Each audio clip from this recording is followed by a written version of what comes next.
Hola, soy AJ. Hey guys, my name is AJ, and I am back with another Spanish update. As you see at the title of this video, I have officially hit 100 hours of giving Spanish. Now, if you want to check out my 50-hour update or how I got started into Spanish, you can just click on my channel, and I have 2 videos before that, but right now I'm going to talk about my 100-hour update, kind of like what I've been feeling and the things that I wrote down. Very quickly, if you don't know what Dreaming Spanish is, it's a platform that you can use to learn Spanish, kind of like Duolingo or Rosetta Stone. But instead of making you do grammar lessons, the main technique is this thing called cognitive input, or CI. Now, cognitive input is just a theory that if you are just hearing the language, if you are just consuming the language, you will naturally pick it up. You will naturally pick up on the grammar, you will naturally pick up on the vocabulary. And so yeah, that's pretty much what Dreaming Spanish is. It's thousands of videos, not videos teaching you Spanish, but videos in Spanish.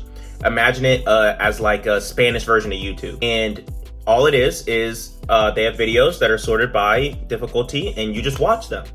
And over time, you increase the difficulty, and over time, you'll notice that you'll start actually understanding what they're saying in the videos versus just watching people speak Spanish. And today, I'm celebrating myself completing 100 hours of that. Now, technically, I'll probably put it up here on the screen, but the split was out of 100 of those hours, 22 hours were outside of the platform, meaning that I either, watched videos on YouTube or another location, or that I was listening through podcast. And I reached this goal through 101 days. And it says here that I have watched over 600, pretty much about 650 videos. Something that's really cool is that I've noticed that after kind of like around the time that I made my channel, a few other people made their channels, like Angela Learned Spanish. That's one person. If you guys don't know her, she's another person that started her journey early like I did, so I recommend you go over to her channel. I think she has like 2 or 3 videos up right now, and I like those videos. They're pretty entertaining, so I would say definitely go watch her channel. I think that I found something on Reddit, and I found a post that was talking about journaling their Dreaming Spanish experience. And then I thought to myself, I was like, well, whenever I make these videos, I'm always thinking about things, or whenever I'm doing it, I'm thinking about things, and I'm like, okay, I gotta make sure I remember that so that whenever I make the video, I'll be able to talk about it. But now, that was like, a light bulb kind of like clicked in my head. I was like, oh, this is an amazing idea. I can write down my thoughts. Whenever I get to like a certain hour, whenever I feel something, I can write down my thought about it, and then I can either bring it back up to you guys to talk about it, or in the future, when I ever to go and look back at what I thought was hard or difficult, I'll be able to see kind of like how far I've come. So pretty much, I think I started this at exactly 50 hours. So I'm gonna kind of talk about how I was feeling from 50 hours all the way up to where I'm at now. So when I first started, the beginner videos were a pretty normal jump in difficulty. Like, they weren't using any more advanced vocabulary. They weren't using anything too crazy. They were just speaking a little bit faster. Instead of pausing after every word and every sentence like they do in super beginner, they would string sentences together, or they wouldn't pause so much. And you'll notice this whenever you transfer from super beginner to beginner. Main thing was really the speed in the very beginning. They just sped it up a little bit, but I was still able to keep up. Also, in the last video, I told you guys that I did want to start doing vocab, and I did start doing vocab. I used SpanishDictionary.com, and on there I started numbers. I felt that numbers and counting is something that wouldn't have been picked up as easily. Most of the time when they talk about numbers, it's either 1 through 10, or it's like a year, like 1995, right? So I learned numbers. I think now I know like 1 through 50. And then I learned stuff like the months of the year. So yeah, I pretty much did some basic stuff like numbers and months of the year. And the reason why I did these again is because I don't think that they would have been picked up as easily as like other words would have been, just because they're not used as often. So right when I got around like 55 hours, I think I had like ran out of all of those like super easy beginner videos. But I was still able to get through it. I was still able to watch these videos. I could just tell that these videos were a little bit harder than the ones that I was just watching like 5 hours ago. Around 60 hours, I kind of started to notice that some videos I would be perfectly fine watching. I'd understand everything. And then other videos, I'd watch it and I wouldn't understand. Like, I'm not gonna say I wouldn't understand a single thing, but there were a lot of things that I wouldn't understand. And it was very discouraging because it kind of felt like my progress was fake. Because if I'm able to watch this video, why am I not able to watch the video right after? You know what I mean? But I think that now at 100 hours, I've kind of learned that a lot of it is about familiarity. It's about, what are you familiar with? What do you have previous experiences with? Because if you watched a whole bunch of videos, a whole bunch of Spanish videos on football, if you watch another one that talks about like other sports, you'd probably be able to understand what they're talking about in that video.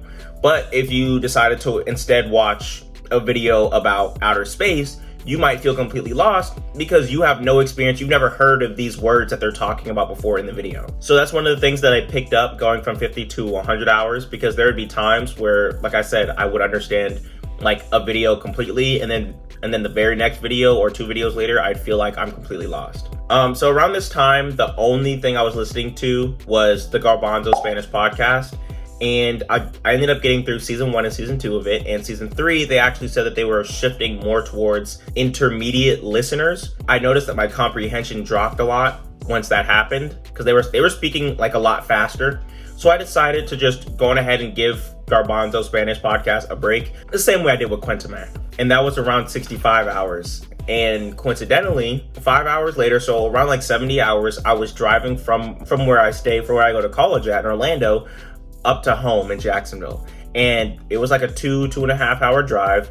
So I decided, hey, why don't I try listening to Cuéntame another time to see how much I progress, to see if I understand it, because I'm going to be driving for 2 hours. So I might as well get like, 45 minutes, an hour of input in. I'm pretty sure the last time that I listened to Cuéntame, I was around like 35 hours, and now I'm doing it at 70. I did 35 more hours, and I noticed a significant difference. When I was listening, I felt like I was understanding every single word that they were talking about. I felt like there was nothing I was missing. And then if you don't know about how Cuéntame works, is that the lady for the first half, she speaks very slowly, and the second half she speaks at a native pace. And I felt like I was understanding the native pace really well as well. I felt like I was following along, feeling like the last time I listened to it, I felt like I could barely listen. But now I feel like, oh man, like this is awesome. Like I feel like I can listen to everything. So I decided to start listening to 20 minutes of Cuéntame a day. And the reason I did that is it's just made it a lot easier for me to reach my goal of 60 minutes a day of my hour a day. But yeah, so if you're in super beginner and you tried Cuéntame and you feel like you don't really understand it, I recommend just giving it a break.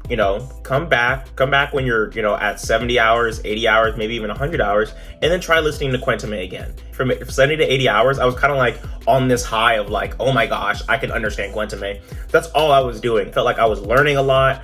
I feel like I was learning Spanish, and I was learning real things too. This was something that I got really excited about, because I was speaking to one of my friends back home. He's Hispanic, and I was telling him, I was like, yeah, I'm learning Spanish.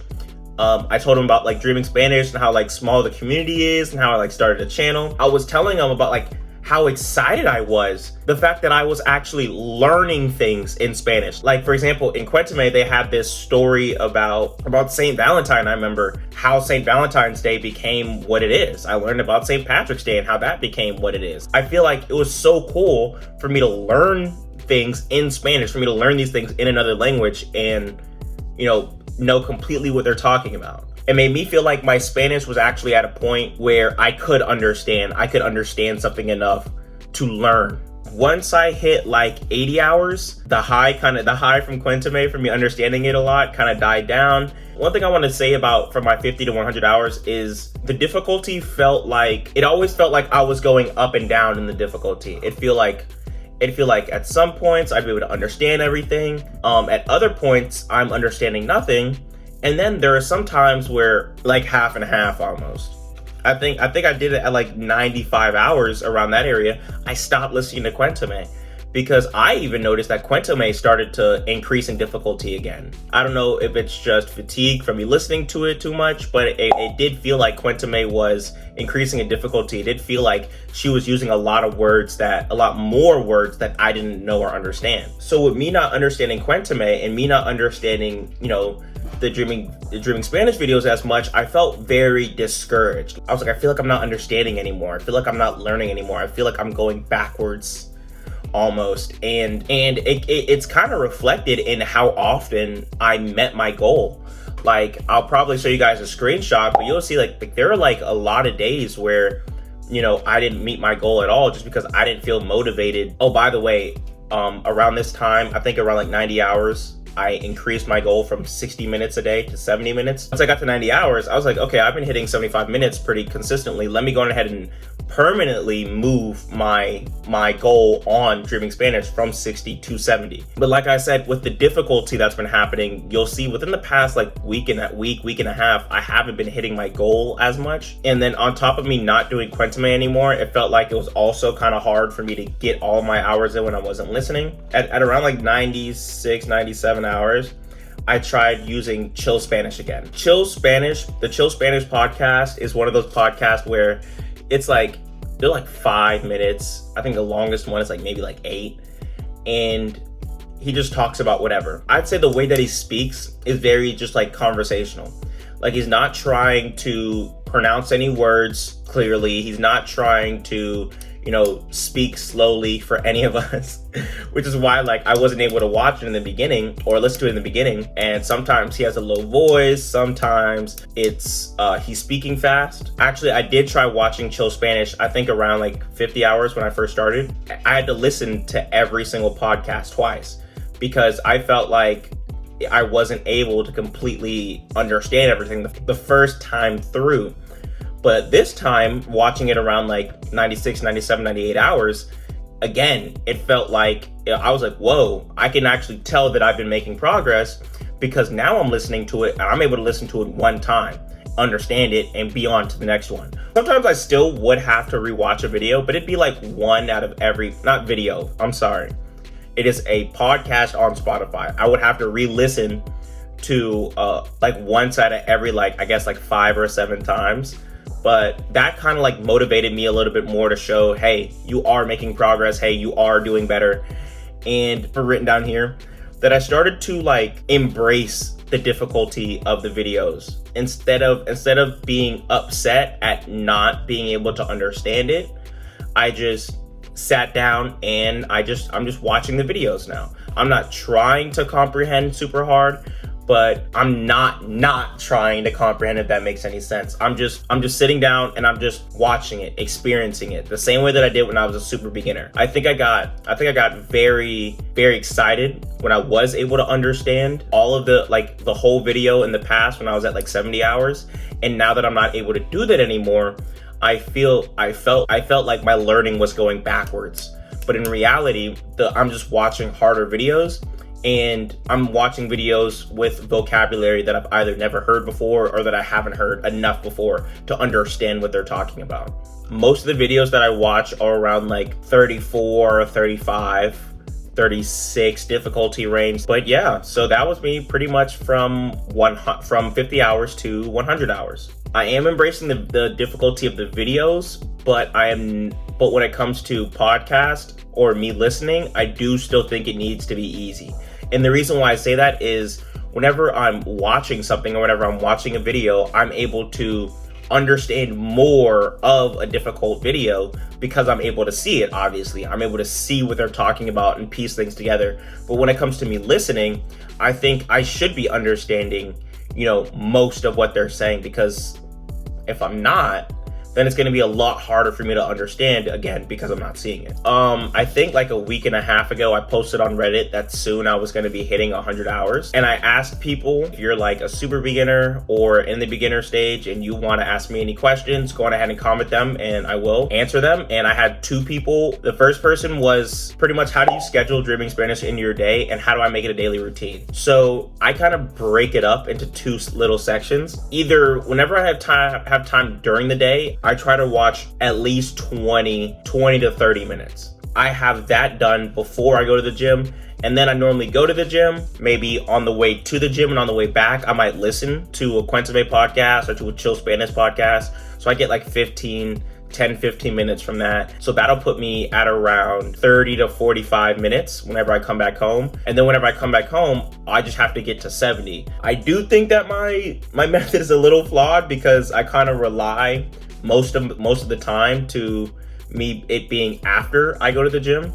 And I do think that if instead I started earlier in the day, because I don't start it till like right before I go to the gym, and then I come back and I do it after, which is like obviously in the afternoon. I do think that if I started during the day, then I would be able to get more minutes in, but you know, that's a future problem for me. Oh, and then the second one is what's going on in your head whenever you're watching videos, any thoughts, translation, visualizations. I would say normally whenever I watch a video, it's me listening attentively and me pretty much trying to hear the words. There are some words that I hear and I have to translate, and there are some words that I hear and I instantly know. Like pretty much any of the conjugations for I want, or so like quiero, quieres, quieren, I hear those and I don't need to translate that. I instantly know what that means. Or any of the conjugated verbs of ser or estar, está, están, estoy, soy, es, son. I instantly know what those mean. I don't need to translate it at all because I've just heard it a billion times. And then there are words that sometimes I do have to translate, sometimes I don't have to translate, or sometimes like they'll say something and I'll kind of like understand it like a few seconds after they say it. I guess the best way to describe it is I'm listening, and I'm listening for words that I know. And then if I know it immediately, I don't have to translate it. But if I know what the word is, but it hasn't been so ingrained in my head to where I know it immediately, I would translate it. If that makes any sense. That sounds really, really weird. But like I say, I hear quiero, I don't need to be like, okay, I want this. I just know, all right, somebody wants something. I just know it. I just know it. And I don't know if this is right or not, but I've noticed that sometimes what I'll do is whenever I hear a conjugated version of a verb that I know instantly, I don't think about who that verb is being conjugated for. If, for example, I already said quieres. So if I hear quiero, quieres, quieren, I don't think I want, you want, they want, or quiere, he want. I don't think that. I just think want. I just know that somebody wants something, and then I use the context around it to figure out, okay, he wants it, or she wants it, or my friend is wanting it, or I want it. You know what I mean? And again, I don't know if that's right or not. I don't know if that's like the correct way to be, you know, hearing these verbs, or the correct way to be trying to understand it, but that's just kind of what happens in my brain. But yeah, that is pretty much it. I want to say thank you guys for watching this video, and I'll see you guys in 50 hours.